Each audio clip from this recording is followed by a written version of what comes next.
Muchísimas gracias por la invitación.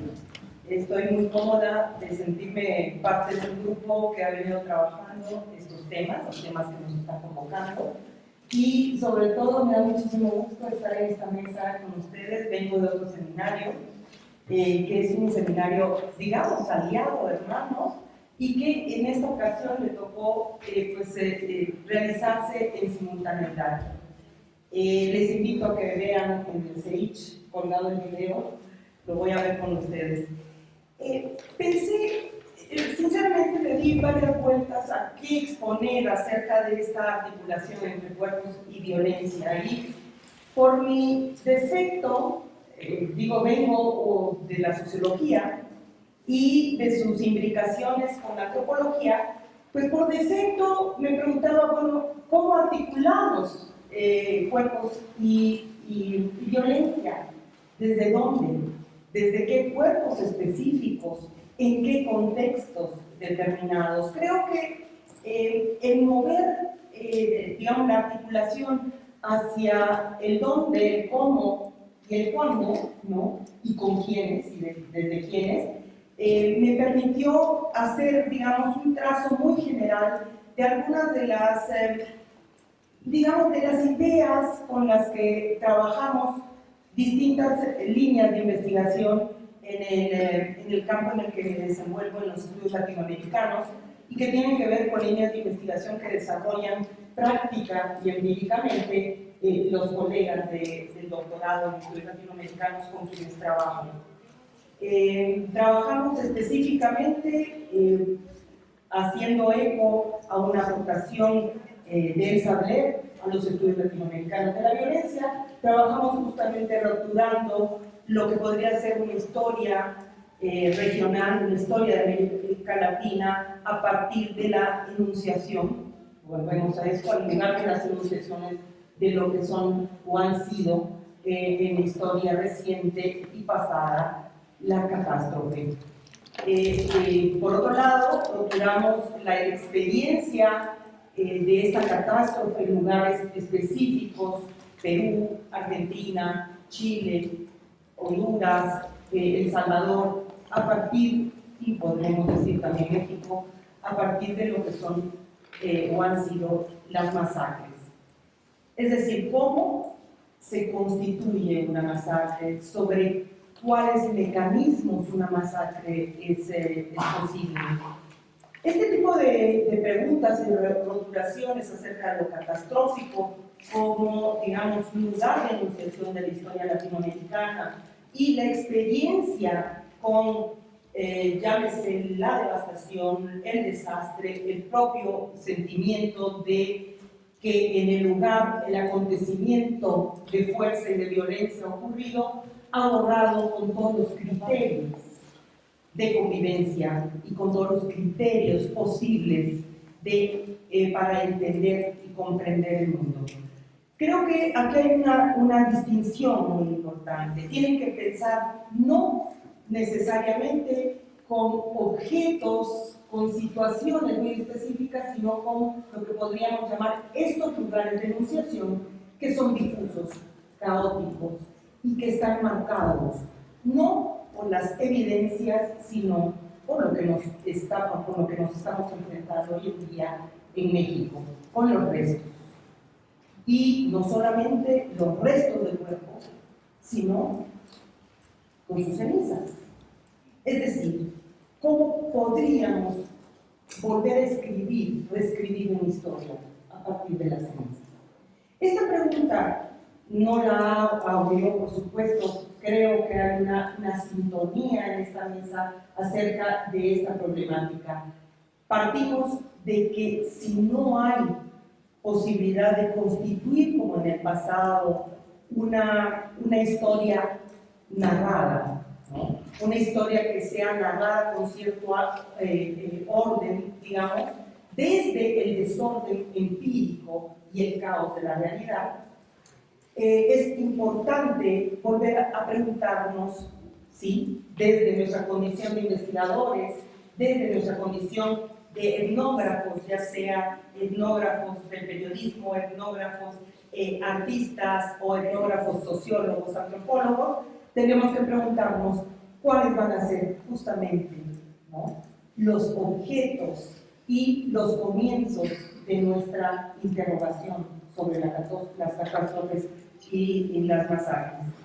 Este es un punto de partida que ha sido importante para seguir distintas investigaciones y que, sin embargo, la violencia y los cuerpos vistos y encarados desde el presente mexicano nos ha puesto justamente en una situación, digamos, de riesgo, en tanto que el riesgo indica hasta dónde es posible en México hoy, si articulamos violencia y cuerpos, hasta dónde es posible en este presente explicar lo que sigue siendo presente. Respecto a estos dos lugares de enunciación, en América Latina nos han servido, digamos, de lugares de enunciación para construir retrospectivamente estas historias locales, regionales. En el caso mexicano, la historia se está dando. Es una historia del presente y, por lo tanto, es una historia en donde estos dos elementos todavía tienen un nivel de impensable.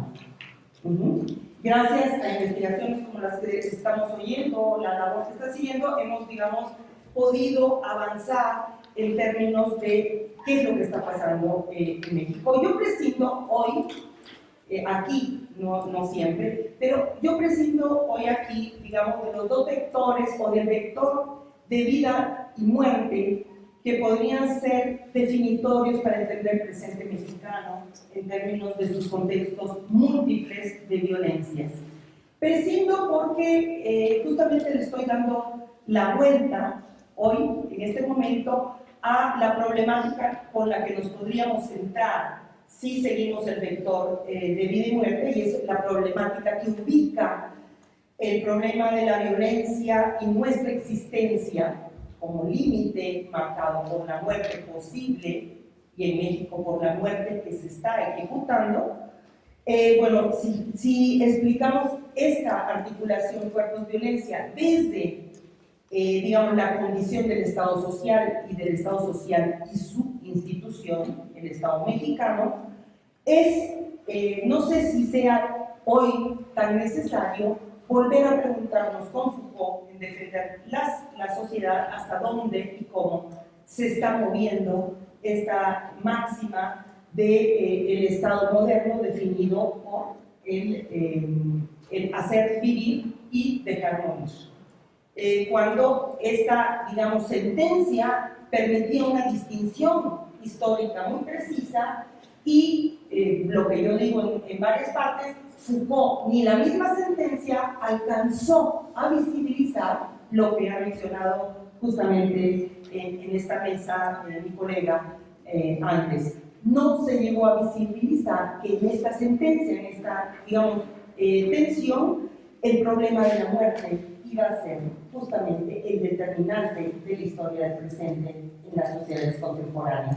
¿Qué muerte y qué formas de muerte? Y aquí, digamos, el Sabler ha sido contundente justamente en permitirnos salir de la ritualización de los modos de matar, que ya habían sido una aportación de los estudios de la violencia en Colombia, para situarnos justamente en lo que ya nos llama María Victoria Uribe, que era: yo estudio los rituales de muerte, del matar contra matar, del matar contra matar sobre el cadáver, desde la posibilidad de que este ritual nos anuncia algo más.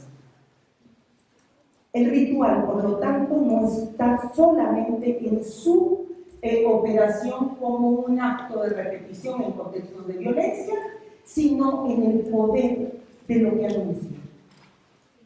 En el poder de lo que anuncia como hábito, y como hábitos en el sentido más bordellano y marciano, y como posibilidad de que su repetición se despliegue y se disemine en distintos puntos. Creo que gracias a investigaciones como las de Elsa y hoy como las investigaciones que estamos escuchando, podríamos sacar la noción del anuncio, de lo que dicen los rituales, para pensar lo que ha ocurrido en México. Voy a hacer una revisión, tengo unos minutos todavía, voy a hacer una revisión, por lo tanto, de algunas nociones sobre el anuncio del ritual de la masacre, ¿no? Y, digamos, desde un punto de vista en el que la violencia, la vida, la existencia, no puede prescindir de interrogarnos negativamente con la no violencia. Creo que este es un segundo principio que hoy es urgente en situaciones de violencia extrema como las que estamos viviendo en México. Por lo tanto, un segundo principio frente a la articulación es la exposición negativa de un conflicto que se vive como violencia extrema y al que también debemos recordar como una no violencia. Si recordamos cuándo fue central para las formaciones de las sociedades contemporáneas entretejer una noción de ser humano sobre cierta noción de justicia, debemos también puntualizar que este comienzo narrativo de las sociedades contemporáneas tuvo como elemento fundador la garantía de una convivencia basada en el derecho a la autoconservación de los cuerpos vivientes. Jacques Rancière decía que la Declaración de los Derechos Humanos es un momento constitutivo en el que el cuerpo humano es testigo. ¿Sí? Antes, este cuerpo humano, representado en los distintos discursos, incluso el político, era un cuerpo desnudo. Un cuerpo al que no se le preguntaba desde la condición más elemental de su derecho a poseer un destino, es decir, su derecho a la libertad. Tampoco se cuestionaba antes de entonces cómo el derecho a ver, a tocar, a vivir con un otro es el derecho de la propia carne del que tenemos enfrente. Por lo tanto, los derechos humanos deben y han de preguntar hoy por cómo y de qué manera estamos siendo encarnados. Y en segundo lugar, yo aumentaría, siguiendo a alguien como Butler, tendríamos que preguntar cómo y de qué manera, bajo qué procedimientos, la vulnerabilidad física de estos cuerpos vivientes está siendo puesta en riesgo. Esto es lo que debemos interrogarnos como derechos humanos desde el más elemental momento y situación en la que vivimos en un suelo común, en un mismo territorio de existencia. Bien, la condición básica humana, decía Butler siguiendo a otra línea de autores, se funda en la vulnerabilidad física, es decir, en la condición existencial de todos. La condición existencial hoy en día en muchos puntos de la Tierra pasa por la necesidad, subrayo, necesidad de la autoconservación también psíquica. Bien, un segundo elemento para justamente volver este conflicto de la violencia y no violencia un modo de interrogar el presente, tendría que volver a recualificar lo humano desde los contextos de violencia que estamos viviendo y desde estos contextos de violencia aterrizar en aquellas, digamos, proyecciones de las prácticas sociales que tienen que ver con lo que decía mi colega anteriormente, con prácticas y políticas por y de la vida. Un elemento fundante que también es eminentemente ético sería aquella interrogación que hoy nos sitúa en un modelo de convivencia en el que la violencia ya no tiene, no atraviesa, no tiene que ver ni atraviesa solamente la condición del humano. El proceso de historia de la catástrofe presente tiene que ver justamente con una noción de tierras arrasadas en las que se está poniendo en riesgo y bajo amenaza toda la vida ¿no? La vida humana y la vida de las especies. Por lo tanto, responder al presente social es responder a cómo las políticas de la vida están justamente generando formas de convivencia con sobrevidas, con otras especies. Por lo tanto, la pregunta ética fundadora tiene que ser cómo vivimos con los otros, cuando los otros también son otras especies.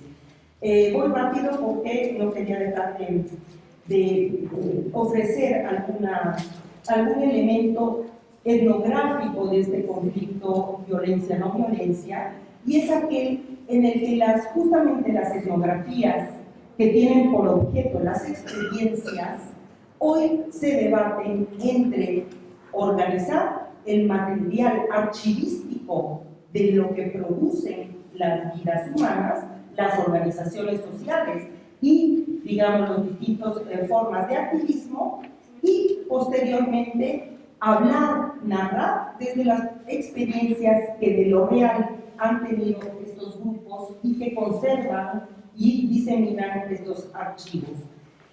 Si se vale una metáfora, ya justamente el movimiento artístico en Brasil en los años 70 daba cuenta de la necesidad de juntarlo, el archivo, con la existencia, que hablaban de las existenciatecas de lo real en América Latina.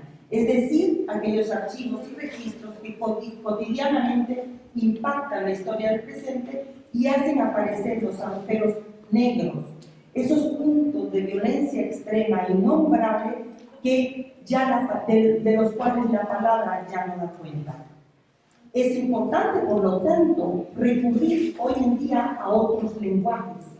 Lenguaje, por ejemplo, de las miradas y de la imagen, porque la subjetividad que está generándose en los conflictos de violencia y no violencia, son subjetividades que no se narran solamente, sino que se dispersan y se fragmentan en distintas vías y medios. Es decir, el problema hoy tiene que ver con las subjetividades y sus medios. La fotografía, el escrito, el balbuceo, el trauma, cómo vivo, cómo hablo del trauma, cómo lo gesticulo, etc. Voy a ser breve y ya termino. Por último, en concreto, ¿cómo podríamos hoy en día rescatar del conflicto entre violencia y no violencia un punto de mira, un elemento de iluminación sobre el presente? Y creo que fundamentalmente es volver a traer a este conflicto la noción de existencia. Es decir, el conflicto de la violencia es un conflicto existencial que, y permítanme la paradoja, no necesita un concepto ni principio alguno necesariamente. Necesita volver a empezar a narrarse, a pensarse, a presentarse las existencias a partir de las situaciones concretas.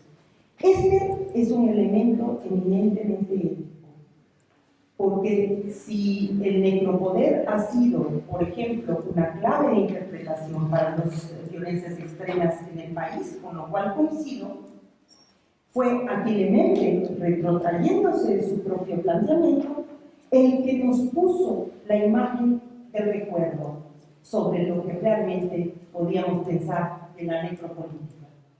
La necropolítica y los necropoderes trabajan cuando ha quedado suspendido un tabú, digamos, común y universal, que es el principio de no matarás. No matarás no es una palabra que exige, tampoco ordena y no prohíbe nada. Es una frase que dice y se dice solas mismas, como una orientación en un acto, como una práctica más allá de las violencias y de la misma violencia de la ley. Muchas gracias.